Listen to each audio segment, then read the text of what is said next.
Au Forum économique mondial de Davos, il y a un participant qui intrigue plus que les autres et qui fait beaucoup parler de lui, c'est bien la Chine.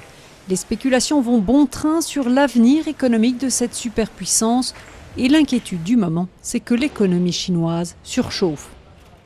À la fois la Banque centrale et le gouvernement cherchent à calmer l'économie en probablement montant les taux d'intérêt davantage, en restreignant un petit peu la dépense publique. Et du coup, là, on a un resserrement de la politique économique qui va faire qu'on a probablement une sorte d'atterrissage vraiment très doux qui va se produire sur un rythme trimestriel. Quant à la tactique de la Chine qui a consisté à maintenir sa monnaie artificiellement basse, elle n'a pas plu à tout le monde, mais elle a eu l'effet attendu de maintenir le flux des exportations vers l'Occident. Aujourd'hui, les Chinois assez clairement montrent qu'ils veulent durcir la politique monétaire et du coup, probablement, ce ralentissement qu'on va voir en Chine veut dire en fait que le soutien accordé à l'économie mondiale va probablement se modérer au cours des trimestres qui viennent. Et ce que les Chinois espèrent, c'est que les États-Unis et l'Europe, qui vont probablement se comporter un petit peu mieux en termes de croissance au cours des trimestres qui viennent, pourront éventuellement partiellement prendre le relais.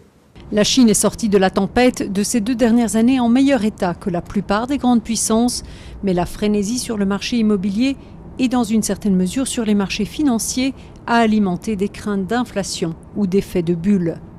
Il est clair que le gouvernement chinois est prudent face au risque d'une bulle.